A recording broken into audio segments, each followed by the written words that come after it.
यह बहुत पुरानी बात है। जंगल के शांत माहौल में आचार्य चाणक्य ने चंद्रगुप्त से कहा, चंद्रगुप्त, आज मैं तुम्हें जो शिक्षा देने जा रहा हूं वह बहुत ही गोपनीय है। मेरे प्रिय शिष्य, मेरी बात को बहुत ध्यान से सुनो। आज मैं तुम्हारे सामने उस रहस्य को खोलने जा रहा हूं जो असल में जीवन की असली ताकत है। यह विद्या गुप्त इसलिए रखी गई है क्योंकि हर कोई इसकी गहराई को नहीं समझ पाता। यह मनुष्य के उस सामर्थ्य से जुड़ी है जो उसके पूरे जीवन का सार है। यही तुम्हारी ऊर्जा है, यही तुम्हारा ओजस है और यही वह बल है जो किसी भी योद्धा, सम्राट या आम इंसान की सबसे बड़ी शक्ति होती है। तुम जानते हो, जो मनुष्य अपनी इस जीवन शक्ति यानी अपने वीर्य को व्यर्थ गंवा देता है, चाहे वह अनजाने में ही क्यों न हो, वह असल में अपने शरीर की पूरी ऊर्जा को बाहर फेंक देता है। यह ऊर्जा कोई मामूली चीज नहीं है, यह तुम्हारा तेज और तुम्हारी प्राण शक्ति है। सोचो, जब यह शक्ति नष्ट होती है तो क्या होता है? उसकी हड्डियां भीतर से कमजोर पड़ने लगती हैं, क्योंकि आयुर्वेद के अनुसार शुक्र धातु ही हमारी मज्जा और अस्थियों को बनाती। शरीर में कोई जान नहीं बचती, कोई उत्साह नहीं रहता। चेहरा किसी मुरझाए हुए फूल जैसा बेजान लगने लगता है। न मन में कोई जोश होता है और न ही आत्मविश्वास। ऐसा व्यक्ति पूरा दिन थका हुआ, हारा हुआ और बीमार सा महसूस करता है। वह जीवन की रेस में कभी शेर की तरह आगे नहीं बढ़ पाता, क्योंकि उसके शरीर में वह बुनियादी ताकत ही नहीं बचती। सफलता, वीरता और बुद्धि सब धुंधली पड़ जाती हैं। इस शक्ति में इतनी सामर्थ्य है कि यही पूरी सृष्टि के निर्माण का मूल आधार है। हम सभी का जन्म इसी ऊर्जा से हुआ है। यह जीवन का वह बीज है जो न केवल हमें शारीरिक रूप से जन्म देता है, बल्कि मानसिक और आध्यात्मिक स्तर पर भी ऊर्जा का कभी न खत्म होने वाला स्रोत है। हमारे महान ऋषि, मुनि और संत इसे इसीलिए संभाल कर रखते थे। वे जानते थे कि यह सृजन की शक्ति है और इसे संयम से सुरक्षित रखने वाला व्यक्ति ही महानता की ओर बढ़ता है।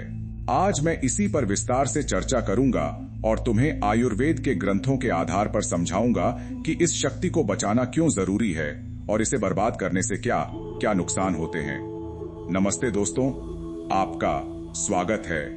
अगर आपको आचार्य चाणक्य की नीतियां और प्राचीन ज्ञान की बातें सुनना पसंद है तो हमसे जरूर जुड़ें। साथ ही हमें कमेंट में यह भी बताएं कि आप रोज सुबह कितने बजे सोकर उठते हैं। तो चलिए बिना देर किए इस ज्ञान भरी चर्चा को आगे बढ़ाते हैं। चंद्रगुप्त ने बड़े आदर से अपना सिर झुकाकर कहा, गुरुदेव, मैं इस ज्ञान को पाने के लिए पूरी तरह तैयार हूँ। कृपया मुझे बताएं कि वह कौन सी विद्या है जिसे जीवन का सार कहा जाता है। तब आचार्य चाणक्य ने गंभीर लेकिन शांत स्वर में कहा, वह विद्या है अपनी मूल जीवन ऊर्जा की रक्षा करने की कला, क्योंकि यही वह ताकत है जिससे शरीर फौलाद बनता है, बुद्धि तेज होती है, हड्डियां मजबूत रहती हैं, मन काबू में रहता है और इंसान का व्यक्तित्व इतना प्रभावशाली हो जाता है कि दुनिया उसके सामने खुद झुकने लगती है। आचार्य ने आगे समझाया कि आयुर्वेद और हमारी पुरानी परंपराओं में वीर्य को सिर्फ एक शारीरिक तत्व नहीं माना गया है, बल्कि इसे पूरे अस्तित्व का निचोड़ कहा गया है। यह शरीर में बनने वाली 7 धातुओं का सबसे आखिरी और सबसे शुद्ध रूप है। जो खाना हम खाते हैं वह पहले रस बनता है, फिर खून, फिर मांस, फिर चर्बी, फिर हड्डी, फिर मज्जा और अंत में जाकर वह वीर्य में बदलता है। इसीलिए इसे शरीर की सबसे कीमती ऊर्जा माना गया है। पुराने ऋषियों ने भी यही कहा है कि इंसान के जीवन का असली बल उसकी यही ऊर्जा है। इसी में उसका तेज और धैर्य छिपा है। जो अपनी इस शक्ति की रक्षा करता है वह जीवन के हर मैदान में अडिग और विजयी रहता है। चाणक्य ने कहा, पहला नियम समझ लो, शरीर की असली ताकत उसकी जीवन ऊर्जा ही है। फिर उन्होंने एक श्लोक पढ़ा जिसका अर्थ था कि जीवन का मूल आधार यही शक्ति है, इसी से तेज पैदा होता है और जो इसकी रक्षा करता है वही शक्तिशाली बनता है। आचार्य ने बताया, चंद्रगुप्त, यह बात सिर्फ शास्त्रों में नहीं बल्कि आयुर्वेद के महान ग्रंथों में भी विस्तार से बताई गई है। हमारा शरीर 7 धातुओं से बना है। जब हम भोजन करते हैं तो वह तुरंत ऊर्जा नहीं बनता, वह एक लंबी प्रक्रिया से गुजरता है। पहले रस, फिर रक्त, फिर मांस, फिर मेद, फिर अस्थि, फिर मज्जा और बहुत समय बाद वह अंतिम सार बनता है जिसे जीवन ऊर्जा का स्रोत कहते हैं। इसीलिए प्राचीन वैद्य कहते थे कि शरीर की इस आखिरी धातु को बेकार नहीं करना चाहिए, क्योंकि यह पूरी ऊर्जा का सार है। जैसे एक पेड़ को फल देने में सालों लग जाते हैं, वैसे ही शरीर को इस ऊर्जा को बनाने में बहुत मेहनत और समय लगता है। चंद्रगुप्त ने हैरानी से पूछा, गुरुदेव, क्या यही वजह है कि कुछ लोगों के चेहरे पर एक अलग ही चमक होती है? आचार्य मुस्कुराए और बोले, हाँ चंद्रगुप्त, बिल्कुल सही। जब यह शक्ति शरीर में बनी रहती है तो उससे ओजस पैदा होता है। आयुर्वेद में ओजस को सबसे बड़ी शक्ति कहा गया है। यही ओजस चेहरे पर चमक, आंखों में तेज और वाणी में असर बनकर दिखता है। जिस व्यक्ति का ओजस मजबूत होता है, उसका व्यक्तित्व भी उतना ही दमदार होता है। तुमने देखा होगा कि कुछ लोग साधारण होकर भी सबको अपनी ओर खींच लेते हैं। वे जब बोलते हैं तो लोग उन्हें सुनते हैं। यह सिर्फ बाहरी रूप नहीं, बल्कि उनके भीतर की वह अदृश्य शक्ति है जिसे ओजस कहते हैं। आचार्य ने और गहराई से समझाते हुए कहा कि जब यह शक्ति संतुलित रहती है तो शरीर बीमारियों से लड़ पाता है, हड्डियां फौलादी रहती हैं और मन शांत रहता है। इसीलिए संयमित जीवन, शुद्ध भोजन और अच्छे विचार इस शक्ति को बचाए रखने के लिए जरूरी हैं। उन्होंने एक उदाहरण दिया, यह शरीर एक खेत जैसा है। अगर किसान अपने खेत का ध्यान रखे, उसे सिंचे और सुरक्षित रखे तो उसे भरपूर फसल मिलती है। लेकिन अगर वह परवाह न करे तो खेत बंजर हो जाता है। ठीक वैसे ही जो अपनी ऊर्जा संभालता है, उसे बल और बुद्धि मिलती है। लेकिन जो इसे बिना सोचे समझे नष्ट करता है, वह धीरे धीरे कमजोर पड़ने लगता है। उसकी आंखों की चमक खो जाती है और वह बिना तेल के दीपक की तरह बुझने लगता है।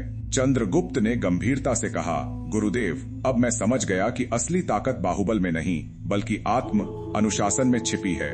आचार्य ने कहा, बिल्कुल, अपनी शक्ति का सम्मान करना ही तुम्हें महान बनाएगा।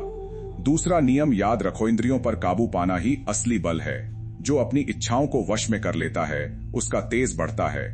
बहुत से लोग बाहर शक्ति ढूंढते हैं, लेकिन जो अपने मन को काबू नहीं कर सकता, वह भीतर से हमेशा कमजोर ही रहेगा।